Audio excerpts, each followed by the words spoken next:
Okay, hi guys. We are going to be talking about Mughli today. So Mughli, some people call it caraway, and caraway is basically the main ingredient in this dish. But before I get into the details of the recipe is super easy. It's something that my mom always says, "Ma fi ashal minha," but it's true. It really is an easy dish. But I want to tell you the story of Mughli first before we get into the details of the recipe. Mughli is a dish that is typically made, it's a dessert, it's a sweet dish, and we make it when a baby is born. The reason why it's made when a baby is born is because the caraway or the carawaya in it has a lot of incredible nutritional benefits for nursing mothers.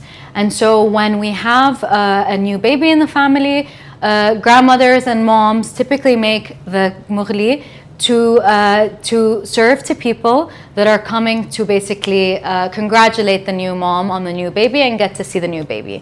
And it's part of our culture, it's part of our tradition. We call it an imbarake, or kind of like a congratulatory basically setting, or an invite for people to come and see the new baby and see the new mom. And the mughli is a delicious flavor. I actually get really upset that we only get to eat it when a baby is born. So I tried to kind of transform that perception of mughli, and I started serving it at my sufras. And it's a dish that I love to share with people, and I feel like it's a very nostalgic flavor that people, whenever they get to eat it, they're like, oh my God, I haven't had mughli in so long. So I wanted to share this recipe with you guys, and it's a beautiful flavor. Mughli actually means for something to be boiled, and the reason why it's called that is because you're putting all of these elements together and you're letting it boil for a little bit until it thickens up, and then you let it set in the fridge for a bit, and then it's a beautiful process. And I will show you how to design it and how to decorate it and all of that stuff. But today we're going to be doing mughli, and it's a beautiful way. I think it's also an incredible way to kind of celebrate the launch of these classes with you guys, and so we're making mughli as a celebration of that. So I'm going to talk about the elements and the ingredients that go in it, and it's basically a one pot wonder, which is actually a little bit rare in our food. We tend to have a lot of different layers, but the flavors that go in this is what matters.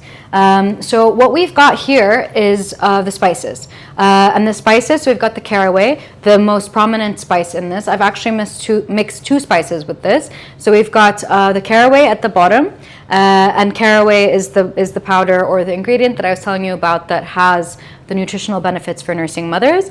And we've got, of course, cinnamon, because cinnamon goes into a lot of our desserts, and it's got like this kind of earthy flavor and a bit of sweetness to it without it being overpowering. So we've got these spices here. We've got some water, and then we've got some rice flour. So it's in a white bowl. You might not really be able to see it, but the rice flour is basically the thickening agent that creates that kind of like gooey texture that you're gonna get to see when we create the mughli. And then, of course, we've got some white granulated sugar. The white sugar also adds the sweetness. I don't like to add too much sugar to it because I feel like it shouldn't be overly sweet. I know a lot of our desserts are very sweet, but it's got a bit of sugar so that it adds like that flavor to it. So what we're going to do is we're going to basically combine everything together in this pot. So I'm going to add the water first. So it's a good amount of water. And again, this will probably feed about 3 to 4 people. We're gonna add the spices into the pot, so add those. And then the rice flour. So the rice flour, again, because it's got the rice, it's got that starch in it, and you want to create that starch to create the texture that you want in the dish. And then we're gonna add the sugar. And what we wanna do is we wanna mix it all together before we put it onto the stove to make sure that it combines. So I've just got my whisk here, gonna mix it all together before I put it on the stove top. And there are different variations to this. So some people actually like to cook it for a long period of time. This version is actually my mom's recipe. And my mom actually makes kind of like a quick version of mughli, but it creates the exact same texture, the exact same taste. And it's kind of a quick dessert that you can whip up at any time.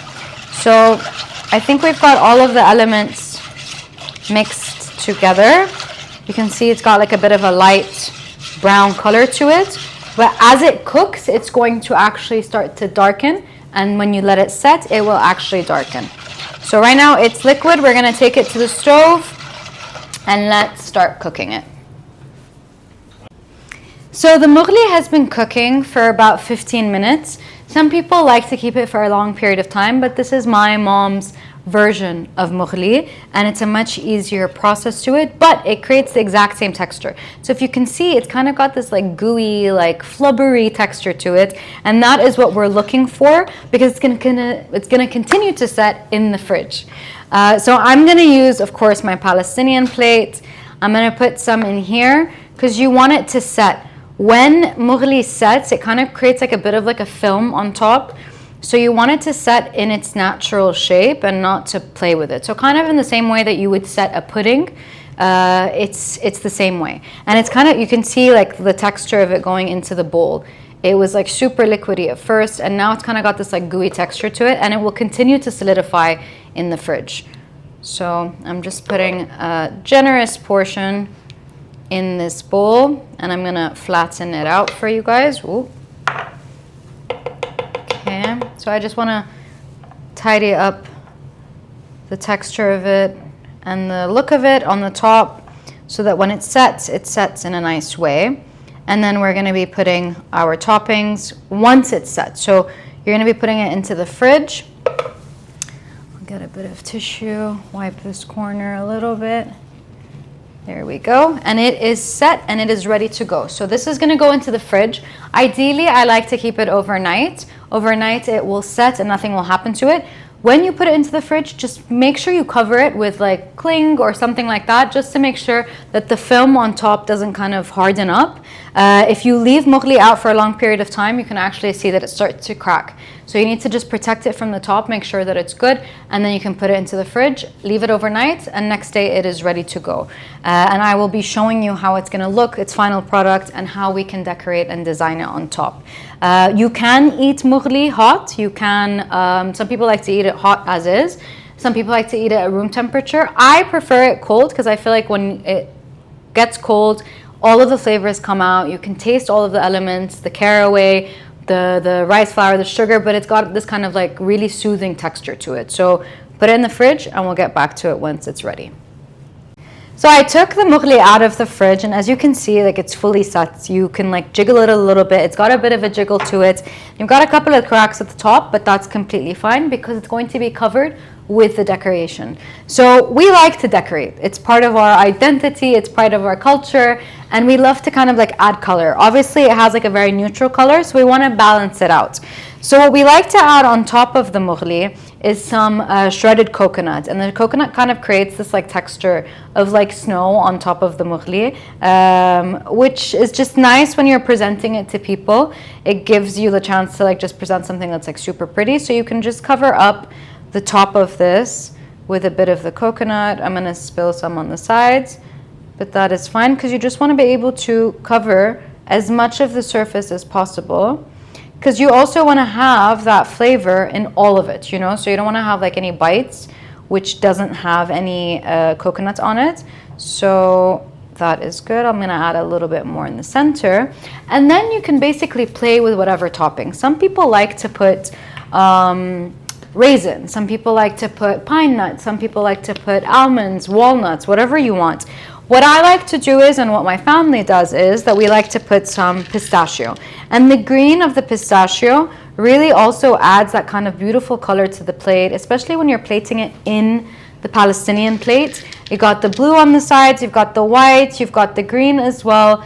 And it just kind of presents such a beautiful plate that when you want to present it to someone, if you are actually doing an imbarake or congratulating someone on a new baby, it's a beautiful way to just kind of present a dessert to someone.